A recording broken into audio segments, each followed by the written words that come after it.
In the heart of the African savannah, where the golden grass swayed in the warm breeze and acacia trees stretched their branches towards the sky, lived a young boy named Amari. He belonged to the Masai tribe, known for their colorful beaded jewelry and their skill as warriors and herders.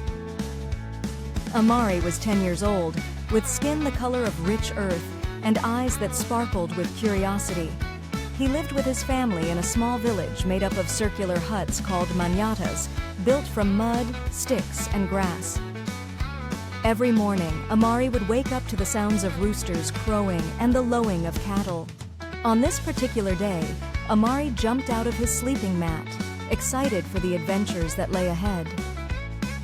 He quickly put on his red shuka, a traditional piece of cloth wrapped around his body, and headed outside. "Amari!" his mother called. "Don't forget to help with the chores before you go play." Amari grinned. Chores were never boring in his village. He rushed to the cattle pen, where he helped his father and older brothers milk the cows. As he worked, he sang a traditional Masai song about brave warriors and swift antelopes, his voice joining the chorus of birds in the nearby trees.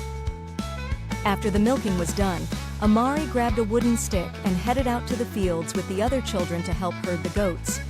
This wasn't a chore for Amari, it was an opportunity for fun. As they watched over the grazing animals, Amari and his friends played their favorite game, Mancala. They had dug small holes in the ground and used pebbles as game pieces, moving them from hole to hole according to the rules.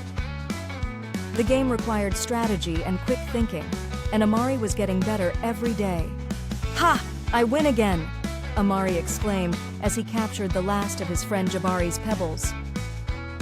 Jabari laughed good-naturedly. "You're too good, Amari. Let's play something else."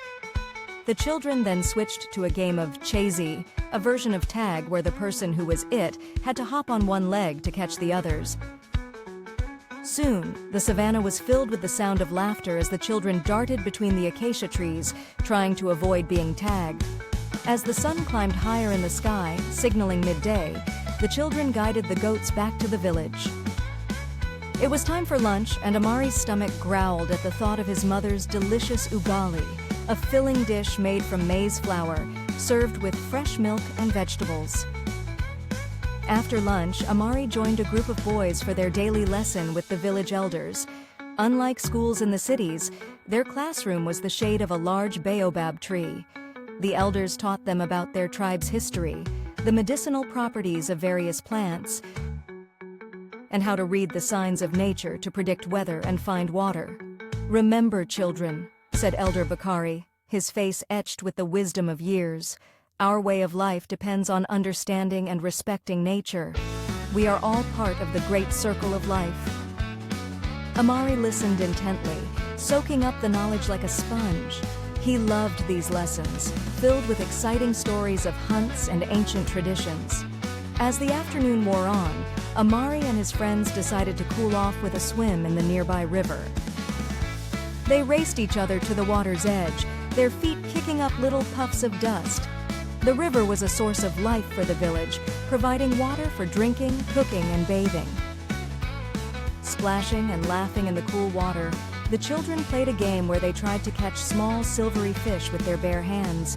It was harder than it looked, and more often than not, they ended up grabbing at empty water as the fish darted away. "I almost had one," Amari shouted, holding up his empty hands in mock frustration as his friends laughed. After their swim, the children sprawled on the riverbank, letting the warm African sun dry their skin. They pointed at the clouds drifting overhead, imagining shapes of animals and spirits. "Look, that one looks like a leaping lion," Amari said, pointing at a particularly fluffy cloud. As the sun began to set, painting the sky in brilliant shades of orange and pink, Amari and his friends headed back to the village. It was time for the evening meal and the best part of the day, storytelling around the fire. The entire village gathered in a circle, the flickering flames casting dancing shadows on their faces. Amari sat between his parents, wrapped in a cozy blanket, his eyes wide with anticipation. Elder Zalika, known for her captivating tales, began to speak. Her voice rose and fell like the wind as she told a story about a clever hare who outwitted a hungry lion. Amari listened, spellbound, imagining himself as the brave and cunning hare. As the story ended and the fire died down to glowing embers, Amari's eyelids grew heavy. His father scooped him up and carried him to their manada. As he drifted off to sleep on his mat, Amari smiled, thinking of all the adventures he'd had that day and the new ones waiting for him tomorrow. In his dreams, Amari saw himself running with the antelopes, swimming with the fish, and soaring with the eagles over the vast African landscape. He was a child of the savannah, and every day was a new adventure waiting to be discovered. As the night settled over the village, the sounds of the African wilderness created a soothing lullaby, the distant roar of a lion, the laugh of a hyena, and the gentle rustling of the acacia trees in the breeze. Amari slept peacefully, safe in his home and excited for the wonders that tomorrow would bring in his beautiful African world. And so, under the vast starry sky of Africa, another day ended for Amari and his village. It was a day filled with learning, playing, and living in harmony with nature, a typical day in the life of a child in an African tribe, yet filled with the magic that makes childhood in this wild and beautiful land so special.